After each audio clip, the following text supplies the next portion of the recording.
The signal, 770 words. The story opens in the Deep Space Monitoring Station orbiting Earth's moon.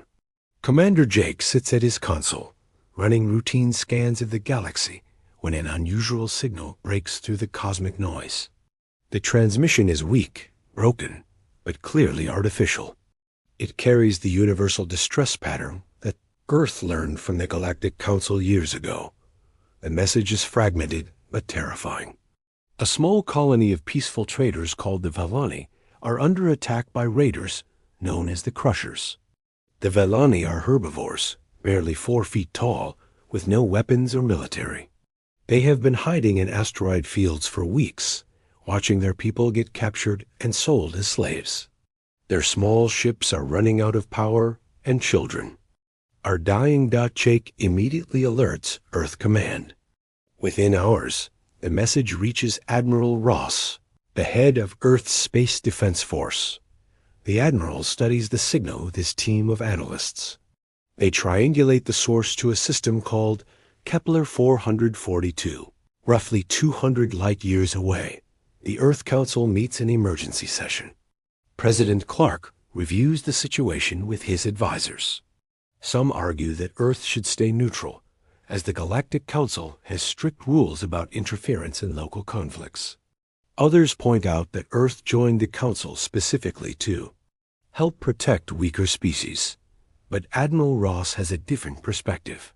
He stands before the Council and delivers a simple message. These Crushers think they can hunt innocent people like animals. They picked the wrong galaxy to terrorize. We didn't claw our way up from the mud of a Deathworld just to watch bullies destroy families. The vote is unanimous. Earth will respond. Within 12 hours, something unprecedented happens. Every nation on Earth contributes to the response fleet.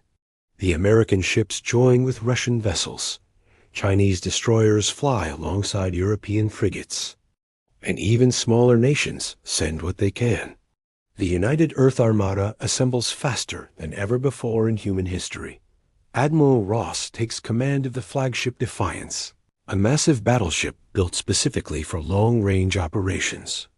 Captain Nina leads the strike force of smaller, faster ships designed for rescue operations. The fleet numbers over 200 vessels, the largest military force Earth has ever sent beyond the solar system, as they prepare to jump to faster than light. Speed, Admiral Ross sends a message back to the Velani on the same frequency their distress call used. Help is coming. Hold on. The part ends with the human fleet disappearing into hyperspace, leaving behind a trail of energy that can be seen from Earth's surface. The peaceful traders of the galaxy are about to learn why humans are called Deathworlders. The hunters, and the hunted in the outer rim of the Kepler 442 system. Grak stood on the bridge of his flagship, the Bone Crusher. The massive alien was 8 feet tall with thick gray skin and 4 arms, each ending in claws that had torn apart countless victims. His yellow eyes scanned the tactical display, showing his fleet of 50 ships spread across the system. For 3 months, the Crushers had been hunting the Velani survivors. It was almost too easy. The plant-eating aliens had no weapons, no military training, and no stomach for violence. They just ran and hid like prey animals, which is exactly what they were. Status report.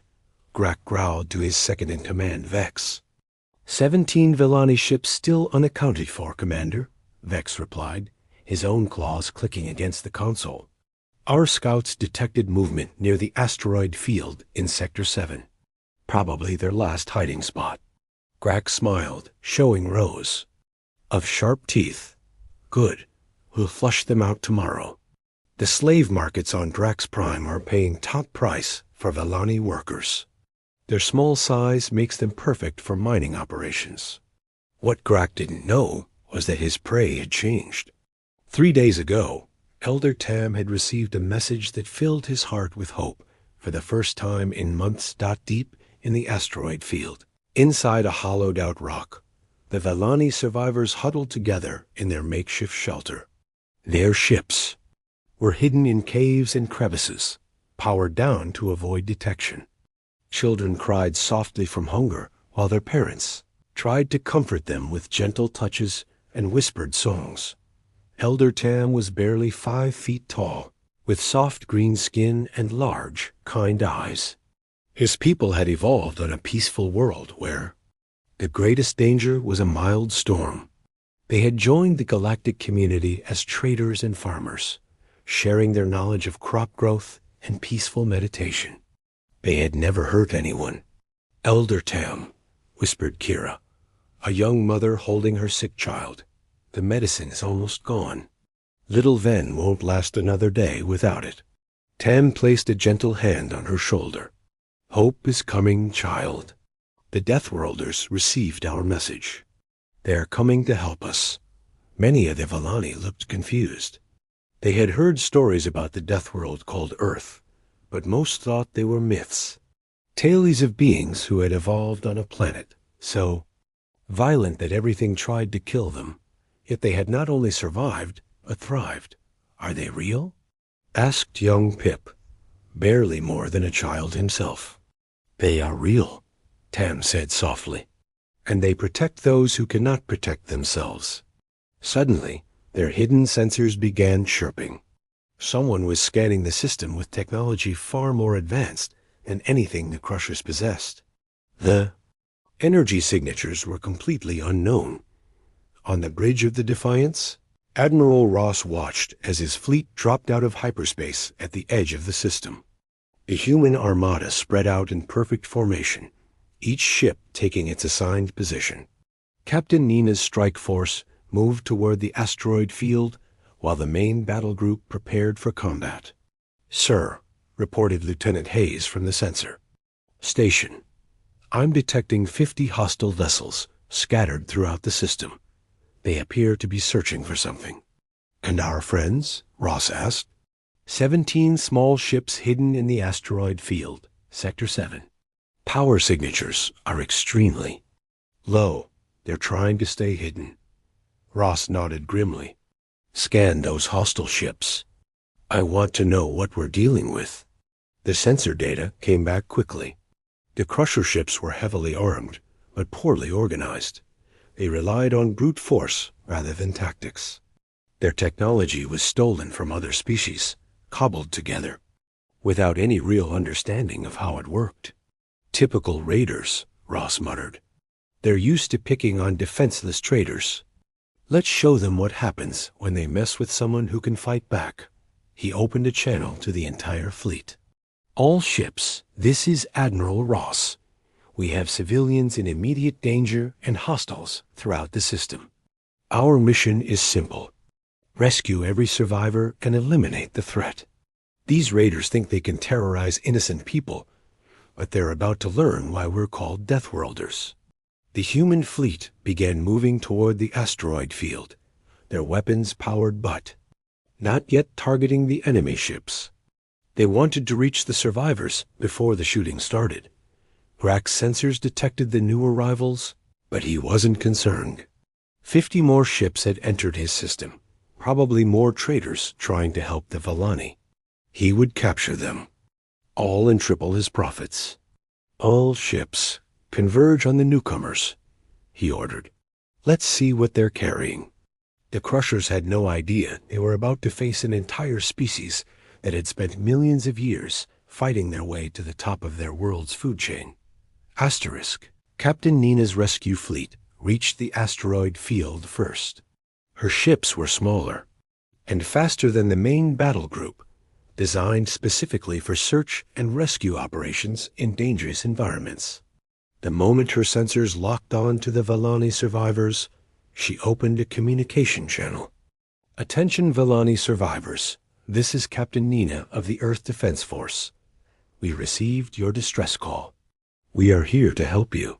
Inside the hidden shelter, Elder Tam nearly wept with relief. The voice was speaking in perfect Valani, translated by advanced computers, but there was something else in the tone. Strength, confidence, protection. "This is Elder Tam of the Valani traders. We have 17 ships, mostly families with children. Many are sick and wounded. We have been hiding for 3 months. Understood, Elder Tam. We're going to get you out of there. Prepare your people for immediate evacuation to our medical ships. Nina's fleet moved into the asteroid field with precision that amazed the watching Vellani. The human ships twisted and turned between the floating rocks like they were dancing, never hitting anything, never hesitating. Within minutes, they had formed a protective circle around the hidden Vellani vessels. But Grak had been watching too. So, they want to play heroes, he snarled from his command chair. All ships, attack formation. Let's show these newcomers what happens when they interfere with our hunt. 20 crusher ships moved toward the asteroid field, their weapons charging. They expected an easy victory. The newcomer ships were smaller than their own, and there were fewer of them. It would be over quickly. Grak opened a communication channel. To the human ships. Unknown vessels. You are interfering with a legal salvage operation. Surrender immediately or be destroyed. Nina's response was calm and cold. This is Captain Nina of the Earth Defense Force. You are attacking innocent civilians. Stand down immediately or face the consequences. Grak laughed, a harsh sound that echoed through his bridge. Earth Defense Force? Never heard of you. You're. Little ships don't scare us, human. Then you're about to get an education. The first crusher ship opened fire, sending plasma bolts toward Nina's flagship. But the human ship wasn't there anymore. It had twisted away at the last second, moving with impossible speed and precision. The plasma bolts struck empty space, Nina's. Ship spun around and returned fire. The human weapons were different from anything the crushers had seen. Instead of wild sprays of energy, they fired precise beams that cut through the crusher ship's shields like they weren't even there. The raider vessel exploded in seconds. What was that? Vex shouted from his station. How did they move so fast? Grak didn't answer. He was staring at his tactical display in shock. As human ships were moving between the asteroids like they had been born in space. They dodged every shot while their own weapons found their targets with deadly accuracy. Another crusher ship exploded, then another. The humans fought like nothing Grak had ever seen. They worked together perfectly, covering each other, setting up crossfire patterns, using the asteroids as cover and weapons. All ships focus fire on the lead vessel. Grak ordered desperately. 10 crusher ships concentrated their weapons on Nina's flagship. The space around her ship filled with plasma and laser fire. But Nina had already anticipated the move. Her ship dove under the asteroids, while 2 other human vessels came up from different angles, catching the crushers in a perfect ambush. The watching Vellani couldn't believe what they were seeing. Elder Tam stood at his ship's small viewing port, watching the battle with wide eyes. The humans fought with a fury and skill that seemed impossible. They moved like predators, striking fast and hard, then disappearing before the enemy could respond. They're protecting us, whispered Kira, still holding her sick child. They came all this way just to protect us. The battle was over in 10 minutes.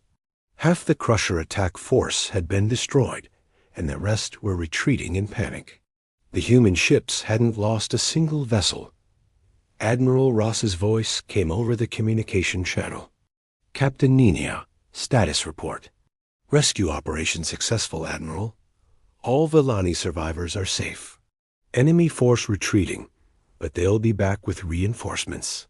Understood. Begin medical evacuation of the survivors. The main fleet will handle. What comes next? As the Vellani were transferred to human medical ships, Elder Tam got his first look at his rescuers. The humans were tall and strong, moving with quiet confidence. Their ships were clean and efficient, their weapons deadly, but precise. They treated the Vellani with gentle care, their medical teams working tirelessly to help the sick and wounded. Why? Tam asked Captain Nina when she visited the medical bay. Why did you come so far to help us? Nina looked at the small alien with his kind eyes and gentle manner. Because someone had to, she said simply. And because that's what decent people do. But Grak wasn't finished. As his remaining ships regrouped at the edge of the system, he was already calling for reinforcements. The humans had won the first battle, but the war was just beginning. Within 6 hours, Grak's reinforcements arrived. 3 more Crusher fleets jumped into the system, bringing the total enemy force to over 150 ships.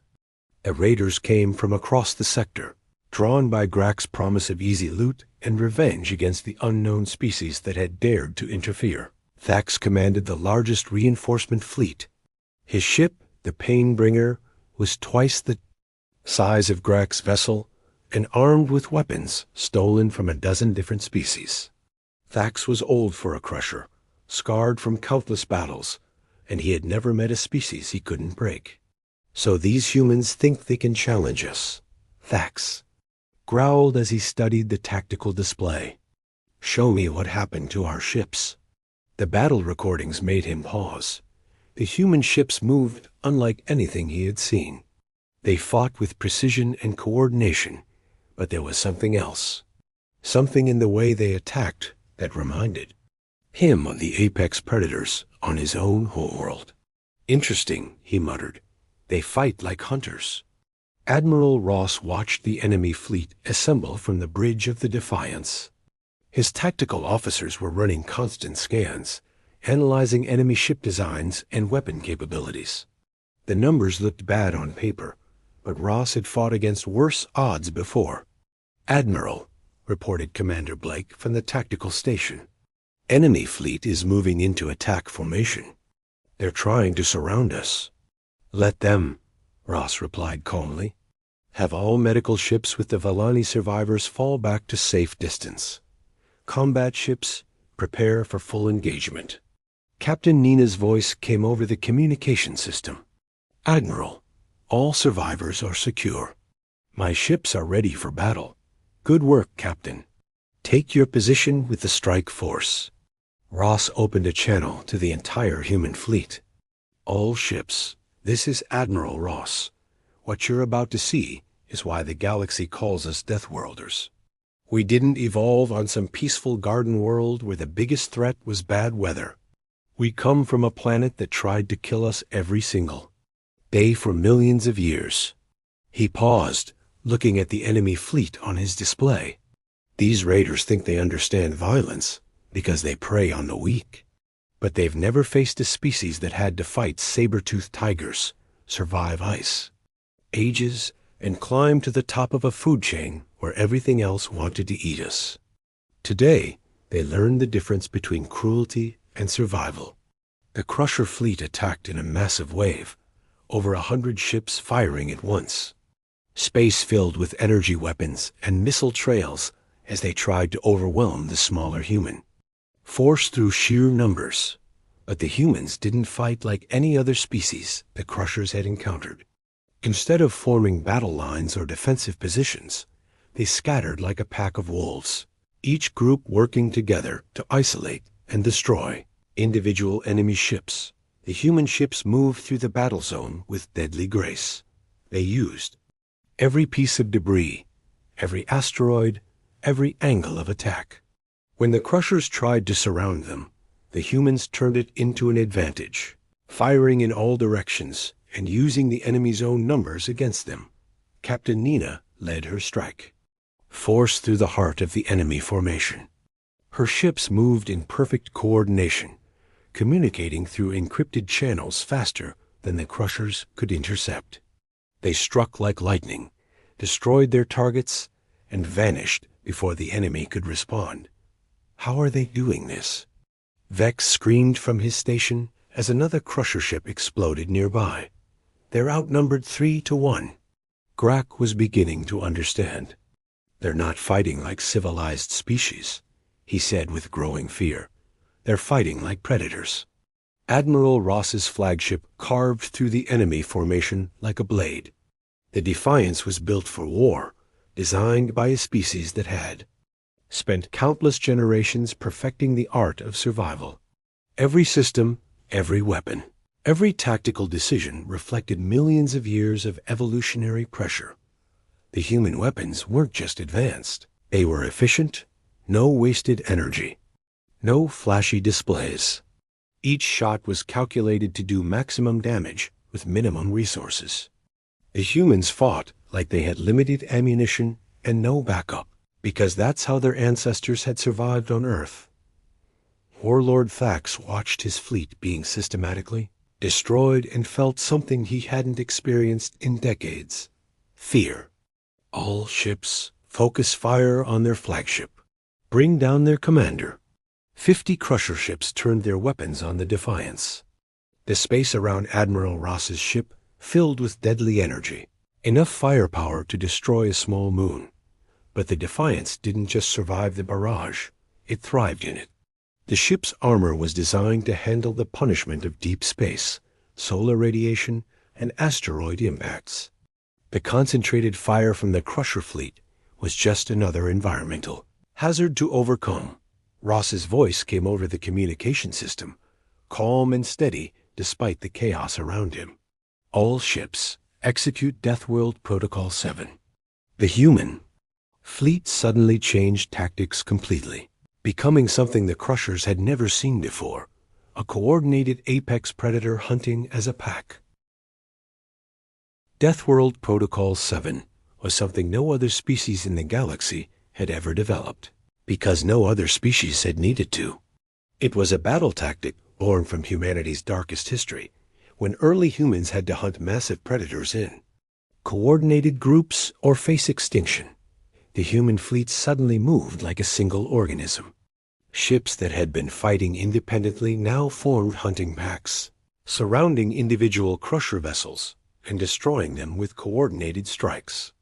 There was no mercy, no hesitation, no wasted motion. It was efficient predation on a galactic scale. Warlord Thax watched in horror as his massive fleet was methodically torn apart. "This is impossible," he whispered. "We outnumber them 5-1. But numbers meant nothing against perfect coordination. The humans had learned teamwork, not from military academies, but from evolution itself. Every pack hunter instinct, every survival mechanism that had carried humanity from caves to starships, was now focused on the Crusher fleet. Captain Nina's strike force executed a maneuver that defied belief. Her 12 ships spread out in a complex pattern, then suddenly converged on Warlord Thax's flagship from 6 different angles. The Painbringer's weapons couldn't target all of them at once, and its shields couldn't cover every approach. The human ships fired in perfect sequence, each shot weakening the exact section that the next shot would target. Within 30 seconds, the massive Crusher flagship was breaking apart. Its hull cracked open like an egg. Thax had time for one last transmission before his ship exploded. "What are you?" Admiral Ross answered on an open channel that every surviving Crusher could hear. "We are the species that survived the Deathworld called Earth. We are the children of hunters who brought down woolly mammoths with stone spears. We are the descendants of farmers who turned wolves into loyal dogs and turned deserts into gardens. We are humans, and you made the mistake of threatening those under our protection." The battle lasted 3 more hours, but the outcome was never in doubt. The Crusher fleet was completely destroyed, with only a handful of ships managing to escape into hyperspace. The raiders who had terrorized this region of space for decades were gone, wiped out by a species they had never heard of. In the aftermath, Admiral Ross sent a message on all frequencies used by the Galactic Council. "This is Admiral Ross of the Earth Defense Force. Let it be known throughout the galaxy that this system is now under human protection. Any species that threatens innocent civilians in this region will face the full might of Earth's military. We have claimed responsibility for the safety of all peaceful traders and colonists in a 50 light-year radius around this system. The Message was received by hundreds of species across the galaxy. Within days, it had spread to every corner of known space. The Deathworlders had announced their presence, and the galaxy would never be the same. Elder Tam stood in the observation deck of the human medical ship, watching as the last pieces of debris from the Crusher fleet drifted past. His people had been saved, healed, and given new hope for the future. The humans had offered them sanctuary on any of dozens of peaceful worlds under Earth's protection. "I still don't understand," he said to Captain Nina, who had come to check on the survivors. "Why did your people do this? We are not your species. We had nothing to offer you in return." Nina looked out at the stars, then back at the small alien with his gentle eyes. "On our world, we have a saying, evil triumphs when good people do. Nothing. We couldn't do nothing, Elder Tam. Not when innocent people were suffering." She paused, then added with a slight smile, "Besides, every species deserves the chance to grow and prosper in peace. That's what we're fighting for."